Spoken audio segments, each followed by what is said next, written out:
I'm walking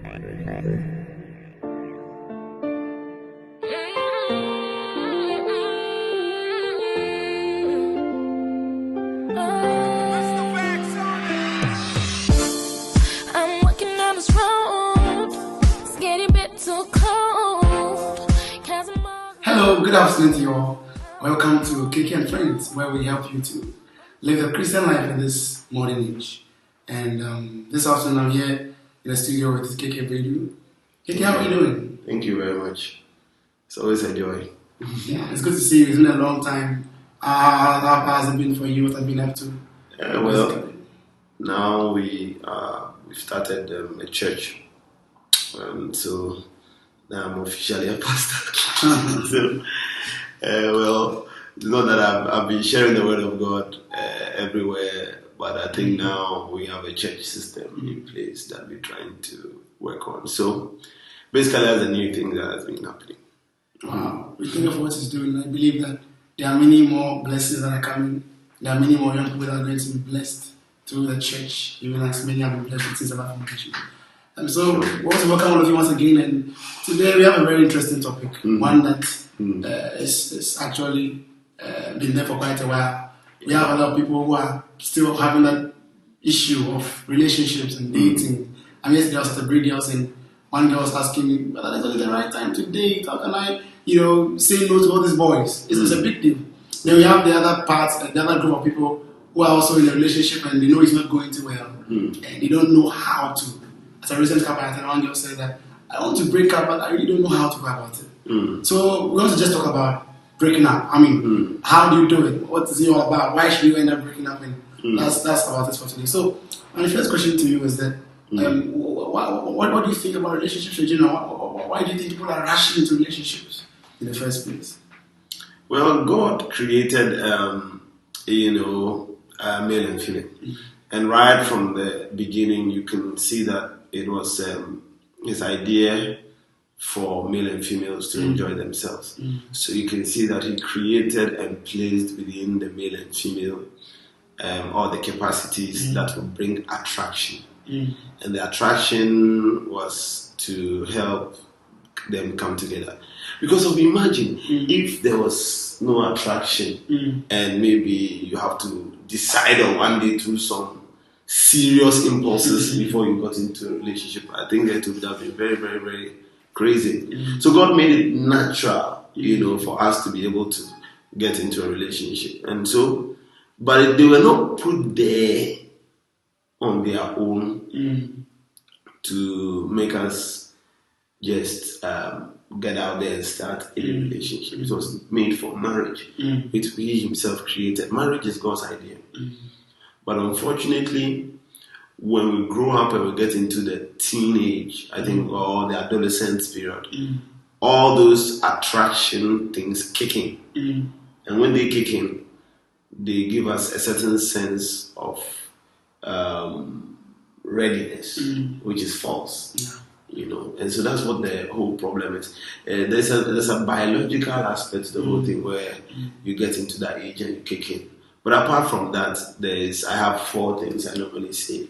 The first one is that it's a lust, simple lust. And people are just, nowadays, videos, music, everything is encouraging people to get into relationships. People don't know about crush management. That when you crush on someone, it doesn't mean you need to get into a relationship with them. Another one is peer pressure. People all around you are doing it. And the last one I usually give is that people are afraid of losing the best to someone else. So usually that's what causes them to rush into it. So there's the biological, and then there are these other social factors as well. Wow, this is very insightful. And I think it's just on point. And you mentioned all these biological factors, which is really the attraction thing that will definitely happen anyway. Yes. And before I go to the main question, I want to also ask you as a follow-up to the first answer you gave me. When should be the right time? Because the attraction is there. I see all these guys, I see all these friends doing the same thing. When should the right time be? Just briefly touch on this one for us before we go to the next question. Well, the right time should be. I've heard so many theories. People talk about. So at one place in UPSA, University of Professional Studies. When I went there, one lady challenged me that the right time is, and I've heard that before. The right time is when you are socially financially, and all of those shally things. But then, when is that time? People are really looking for a date on a calendar. So if people are looking for a date on a calendar, usually, because everything that I say, I used to be someone that said all of those things, but people still were looking for a calendar date. So for those who are looking for calendar dates, this is what I have to tell you that number one, you would need to get into a relationship for marriage. So if you are getting into a relationship for marriage, then you will have to wait until you are ready for marriage.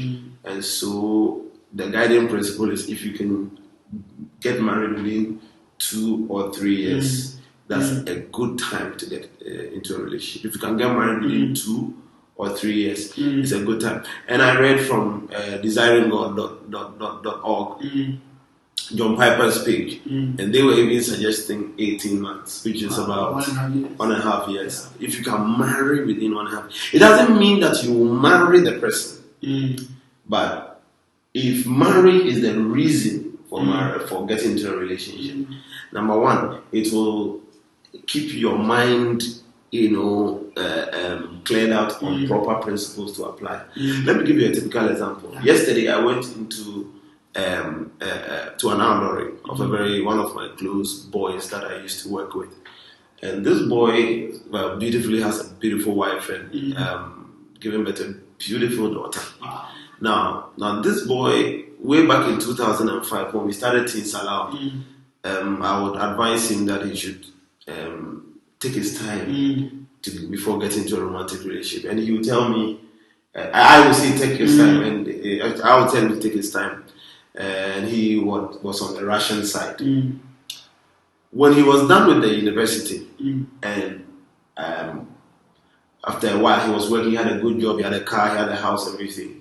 I was now asking him to get into a relationship that could get him to marriage, and now he was the one telling me to take my time. Wow, I see. Now, so what's the difference? Now the difference here is that when it came to marriage, and I've seen so many girls who were very, very, promiscuous and all of those things, but suddenly when the marriage thing came, you talked about marriage then, and they were more serious, and they had to now tell you that they should, they wanted to take their time.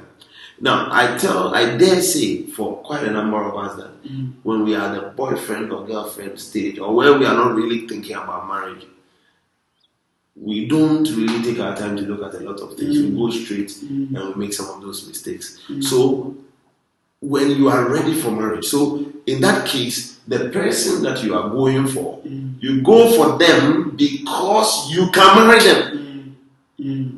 And so you see a long-term picture. So it's not something that you are just doing for the sake of it. So if you can see marriage within 2 or 3 years, or from 18 months, you can marry within 18 months from now. It's a good time to go out or start a relationship. So a question that usually comes from that is that, so what should I do right now? And recently, just 3 days or 4 days ago, I came up with a theory, and I want to share it with you. And that is the fact that you will marry your friend. You will marry your friend. And because you will marry your friend, therefore, as you wait to get married, make friends. Wow, that's make awesome. Friends. So because when you make good friends, in the midst of the good friends, when it's ready, you are ready to get married, you can pick one of them. Wow. To marry them. And that's very true. I just read recently from somewhere that you should actually make friends because you marry your friend, and don't try and marry and be the person's friend. Yes. So I think it's a very wonderful one. But I think there's another legitimate question that rises because of this point you just made. You've talked about marriage should be the focus, and once I see marriage, I should be able to go. And the other issue of sexual immorality, the temptation is so strong in that time. So now, don't you think, what about long, courtship, long relationships in terms of the duration, dating for 5 years and over or something like that? Well, we want to get married anyway, and we want to keep ourselves. So when I'm dating him, I know I can stay away from other people, or other people can not come close to me. What do you have to say about that? I think that I encourage people, and another question that I thought really that's what you were going to ask, but Let me just tie the two together because they are related. Another question also, Pastor Keke, you say that we should not date until we are ready to get married. So, and people think that by me saying that automatically, once you start dating, courting towards marriage, nothing bad can happen. No, that's not what I'm actually saying. So people say, so does that mean that once we start courting, there's no reason, because marriage is the focus, it will never have any sexual immorality? And I told them, no, that's not what I'm saying at all. I'm saying that the marriage will, number one, give you about three things. Number one, it will give you the eye to choose properly. It will help you to now be able to know who to choose. And it will even give you the maturity to choose. So marriage does those things, but still the temptation for sexual immorality is there. Therefore, in courtship, I ask for merely you get somebody you want to get married. I say go and see a counselor, or the two of you should be accountable to somebody. Unless you are doing that, you still open the relationship up for sexual immorality. But to your question, if you are dating for that long, it's not very advisable. Why? Because there are about three different reasons. The first one is, if you are dating for that long, of course, the room for sexual immorality is there. And people say, if we have sex, we'll marry anyway. Well, that's not as easy as you think. Premarital sex preaches a certain message. And the message you preach to yourself when you have premarital sex is simple. That you don't need marriage to have sex with somebody. And when you have two people have sex, premarital sex, and that message gets ingrained in their mind, usually after marriage you will find out that they get themselves involved in extramarital affairs. Not to mention the fact that trust is eroded, and once trust is eroded, it makes the marriage quite insecure and makes it very prone to divorce. Now, so that's the first one. Then the second one reason for it is that there's something that is I call the relationship time graph. Now, when a relationship stays for that long and it is not bound by the commitment of marriage, the relationship kicks into a certain mode. Now, let me just backtrace a little and give you a certain background. Now, when two people get married, usually when people marry, they say, this is not how you wear before you go married. Now, that's when you get married, something happens to you. Then that's the fact that when you get married, because you know that you have arrived and you have loved yourselves with the ring and you have secured the marriage, you stop chasing. You know, the man stops chasing. Why do you can't chase a wall? A wall is stationary. So you because you don't chase it, and the lady stops also impressing for a chase. Now, once those things start happening, people's behavior starts changing in marriages. Now, same thing happens to a relationship that stays for so long without being bound by the commitment of marriage. In that, when a relationship stays for that long, after 3 years, or maybe after about 3.5 years, a relationship kicks into what I call marriage mode. In that people, because you have been together for so long, you start believing that you will get married anyway, or even sometimes you even believe that you are already married. And then the danger, unfortunately, with that is that compared to if you were married, is that if those things happen and you also relax, the man stops chasing, the woman stops attracting. Unlike marriage, where it is bound by the vows or commitment, this one there's nothing. So then, usually for the guys, I've seen it so too many times. The man starts coming, because, and especially if there's a lady around that is also chasing. A lady around that's also chasing. You see that suddenly the man will start looking at that lady, and and you see that if he's a Christian, he will come and give you, very high promise. I saw a dream, and in the dream, I saw that I had gone out and had come.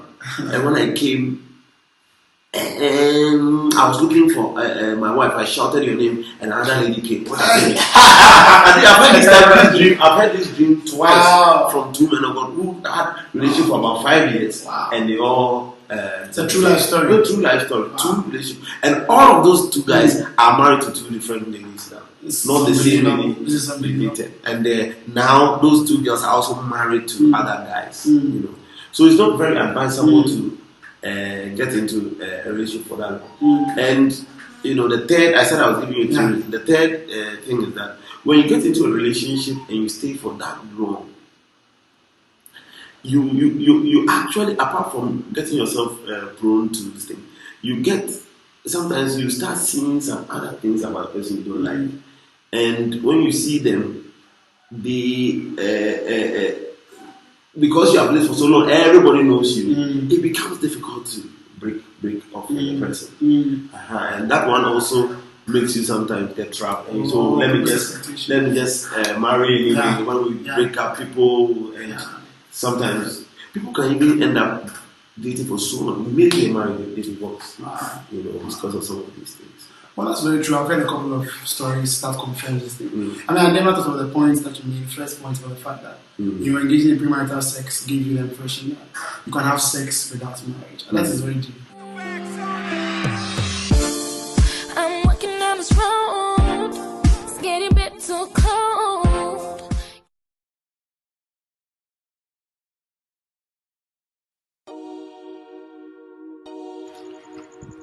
Do you want to join the Teens Allowed family all across the world? It's pretty simple. Just get 1 or 2 or 3 friends together, find a cool meeting spot, and voila, you are set. Our very own facilitators will make the journey to help you manage your new love fellowship.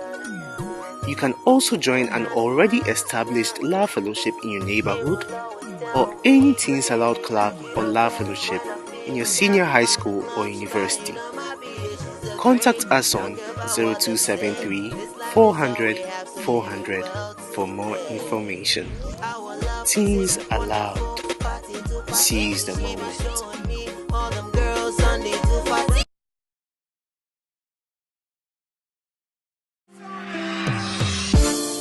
I'm walking down this road. It's getting a bit too cold. Let's come to the main thing. I mean, now we're in a relationship with a person.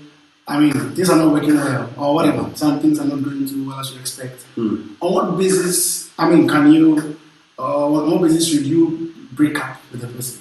Because sometimes, I mean, there's an issue of forgiveness. There's an issue of well, we are all human beings. We all make mistakes, and I'm going to marry him anyway. When I get married, we still have issues. So, on what basis can I say that is a very good foundation upon which I can propose a divorce or something? Divorce. I'm sorry, a breakup. I'm so sorry. A breakup. Right. Well, every relationship must be founded on a certain what I call software. And usually when I'm counseling people and people come below, and I realize that if the foundation is not to please God, then we don't even have any business talking about the principle, because everything I'm talking about is based on the word of God. Yeah. Now, therefore, if we have the word of God as the context within which we are operating, then we need to agree on some ground rules. One of them is that there should be no sexual immorality. Now, let me remind you once again, according to the Bible, in 1 Corinthians 6:18, it's very clear that the way, and 2 Timothy 2:22, the way to flee sexual immorality, the way to avoid sexual immorality is by fleeing. Now, but if you enter into a romantic relationship with somebody, you are doing the opposite of fleeing. When you actually engaging instead of fleeing. Now, therefore, if you are in a romantic relationship with somebody, you will increase your chance. For most people, I realize that they are in a relationship and they are because they're sexually immoral. You ask them and you realize that it's just because they were together. I mean, most people, their first sexual episode, when did they happen? They got a boyfriend and it happened. When they broke up, I think the thing was no longer there. So now the key, therefore, is that we should all come to that place to agree that we want our relationships to be God honoring.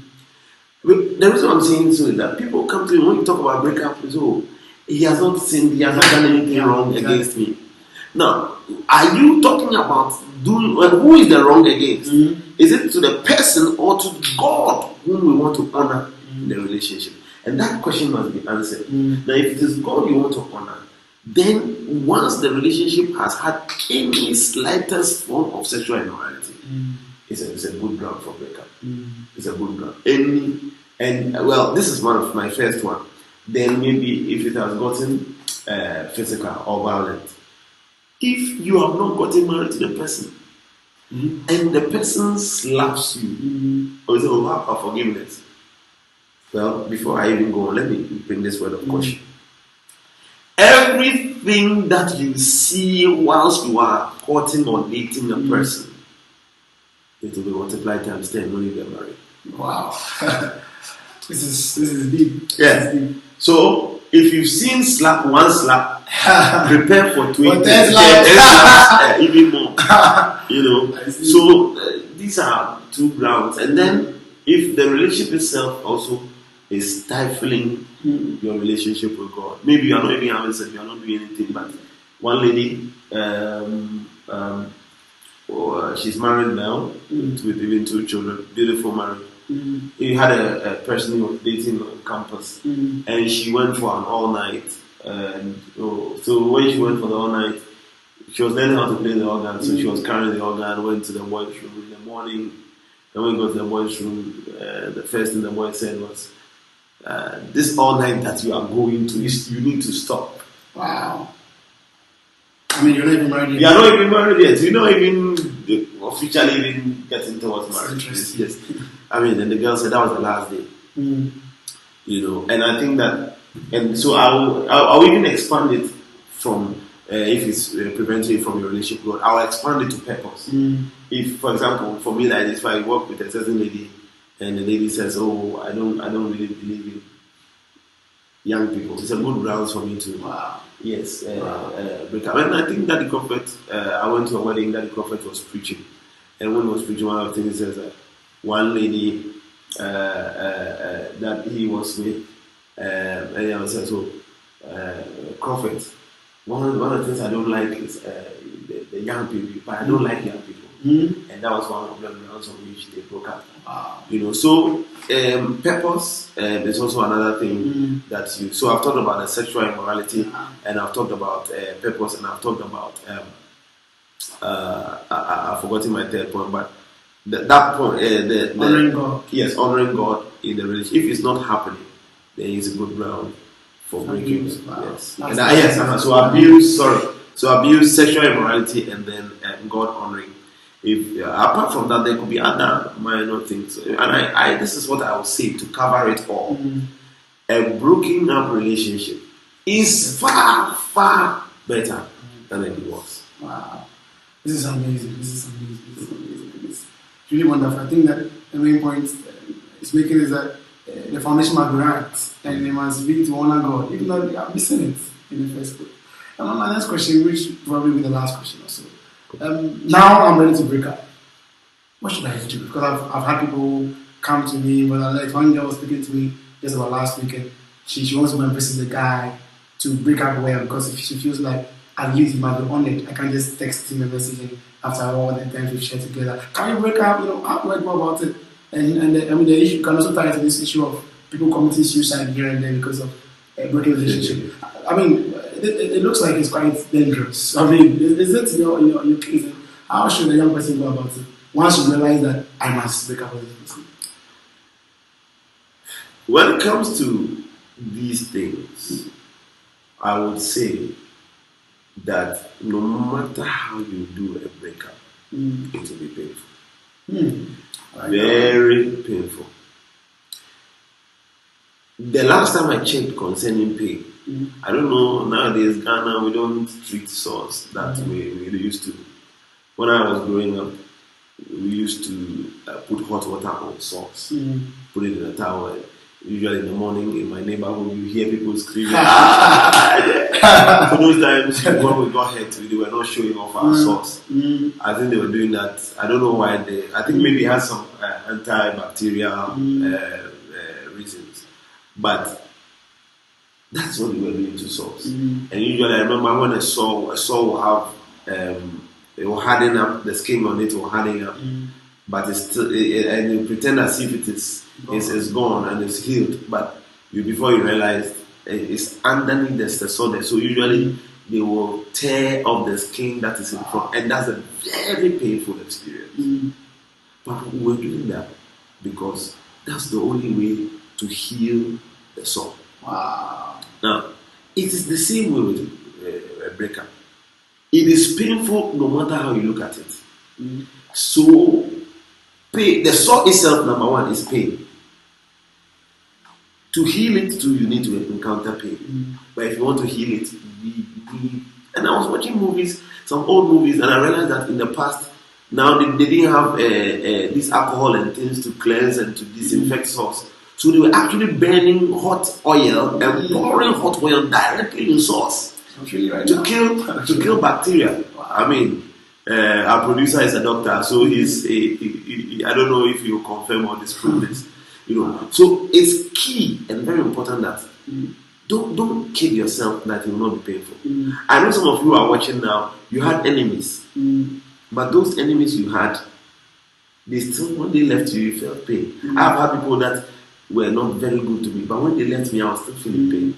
So how much more somebody you've had some good times or share some very wonderful memories with? You have not small pain, but huge pain. Now, but the pain is in the fact that you are dishonoring God. And because you are dishonoring God, you need to work on honoring Him. And Jesus Himself said that if our eye is worried, you need to cut it off. You need to be very violent with that. And my suggestion I say is, I have some ground rules. Number one, don't go breaking a relationship don't break a relationship physically. It's not a wise thing to do. Don't even try it. Just last week, I was talking to a certain girl who broke up with a guy. The boy said, "Oh, come and break up with me. Well, come to my room and break up." I see. So I went, and the boy said, when they were talking, he says, "I prevented myself. I knew we were having sex, so I wanted to talk." So they were sitting opposite by the bed. So the boy said, "Oh, I can't hear you. Come and sit by my side." That's all she remembers. Before she realized she was putting on her panties. Wow. Don't do it physically. Do it with a phone. And remember, I've given you a background. It will be painful. So don't try and placate the issue. Send a message. One word. Broken. Broken. Just broken. Just send it. Text message. Broken. It's interesting. The person replies, "What is broken?" As another 2-letter word. Why? Then you continue what I call the series of broken. It will be difficult. I'm not being gentle. I'm not being kind. Listen. You know what is happening. And usually, the reason I want you to do is that some of you have tried breaking up before. It's not working. If it's not hard, it will not happen. So do it and take the opportunity to do it. Please do. Now, some of you won't listen to me. You go and do it, and then you will come and join me here and will tell people that they shouldn't do it physically.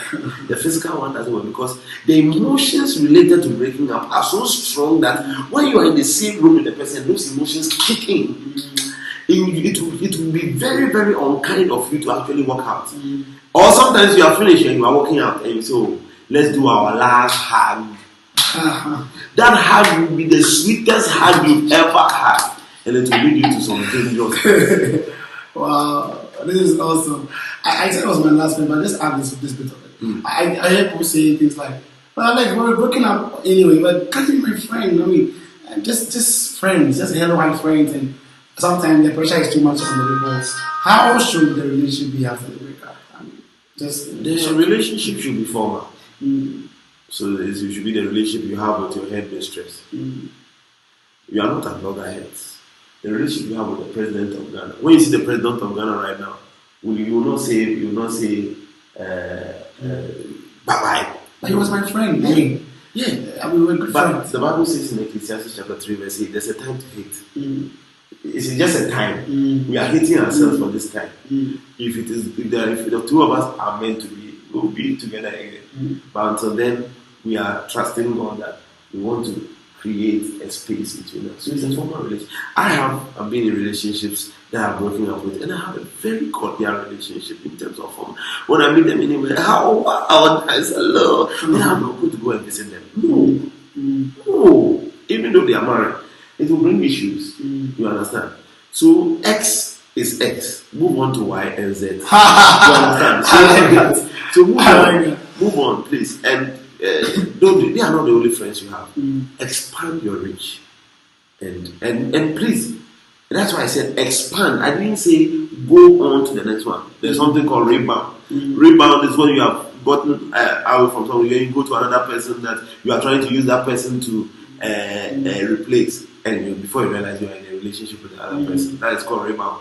Be careful of rebound, because rebounds easily happen because as you are trying to solve the problem, the pain is so much, you want to quickly fill that place with somebody else, and before you realize you are in trouble.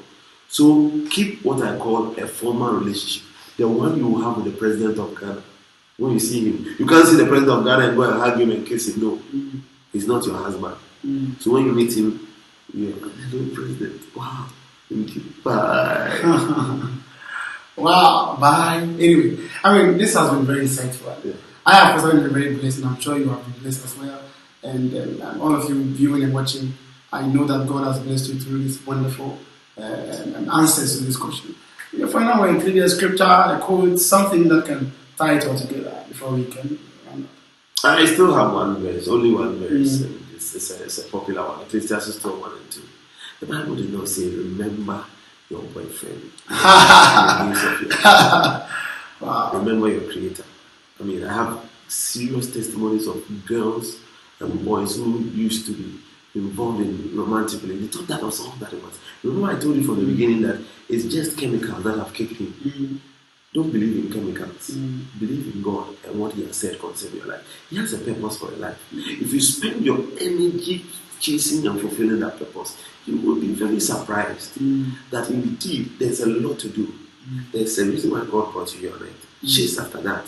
And when you do it, you'll be surprised how marriage will flow even through that. I have so many stories, but because of time, I'll share it with you another time. How just by fulfilling purpose, you can end up finding your marriage partner from there. I have a story like that. That's my story. Wow. And there are many more. This is wonderful. This is very, very wonderful. And thank you so much, Mr. Keke Bailey, for sharing this wonderful message with us and teaching us how we can go about all of these things. And God bless you for viewing and watching as well.